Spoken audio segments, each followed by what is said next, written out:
জীবন চলেছে টিকটিক করে, আর এই রানিং জীবনকে একটু ব্রেক দিয়ে চলুন ঘুরে আসি অদ্ভুত সুন্দর এক আইল্যান্ড, নাম তার মৌসুনী আইল্যান্ড। আমার মাধ্যমে আপনাদের পৌঁছে দেব মায়াবী আইল্যান্ডে। চলুন শুরু করি আজকের এই গল্পটা। টাইম লাইনে চাকা অন্যদিকে ঘুরিয়ে উঠে পড়লাম শিয়ালদার উদ্দেশ্যে, আর শিয়ালদা থেকে লক্ষ্মীকান্তপুর লোকালে চেপে পড়লাম। 15 টাকা টিকিট ধরে সোজা চেপে পড়লাম নামখানার উদ্দেশ্যে। ট্রেনের মধ্যে মজা করতে করতে চারপাটা অনেক মুখরোচক খাবারও খেয়ে নিলাম। আপনারা আসলে কিন্তু মিস করবেন না। স্টেশন থেকে একটু হেঁটে হাঁটা পথে রাস্তায় উঠবে, এখান থেকে টোটো বা অটো ধরে এই ফেরিঘাট বা নৌকায় চড়ার প্রথম ধাপ, কারণ মৌসুনীতে পৌঁছতে গেলে নদী পার হতে হবে। চলে আসলাম পাতি বনিয়া ঘাটে। ঘাট পার হয়ে আবার অটো কিংবা টোটোতে আমাদের পৌঁছে দিল ক্যাম্পে। অদ্ভুত সুন্দর এক ক্যাম্প, রাতের বেলা তো রঙিন আলোয় মোড়া। জোনাকিরা সব তার আলো জ্বালিয়ে দিয়েছে। সমুদ্রের মাঝে ছিলিক ছিলিক করে উঠছে ক্যাম্পগুলি। প্রত্যেকটা ক্যাম্পের পাশেই বাঁশের বেড়া দিয়ে ঘাট করা আছে। আইল্যান্ডের মাঝে এক নস্টালজিয়ার ছোঁয়া। প্রতিটা ক্যাম্পেই আছে ট্রেন্ট, তো ট্রেন্টের মধ্যে থাকার এক অদ্ভুত অ্যাডভেঞ্চারও নেওয়া যেতে পারে।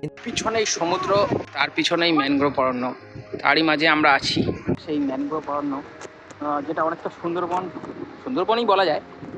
সুন্দরবনের মধ্যে যে ম্যানগ্রোভ অরণ্যগুলো শ্বাসমূল বেরিয়ে আছে, আমরা তার মধ্যে গিয়েছি। আর এই হলো ম্যানগ্রোভ অরণ্য। পাতাগুলো বেশ লম্বা লম্বা, তেজ পাতা টাইপের। ফ্রেজার সাহেবের বাংলোটার আজকে ভগ্নদশা। মধ্যে আমরা ঢুকে আছি এক পাল কাদার মধ্যে। ওই সুন্দর মুহূর্তগুলো ক্যাপচার করে নিয়ে চলে আসুন বাড়ির উদ্দেশ্যে।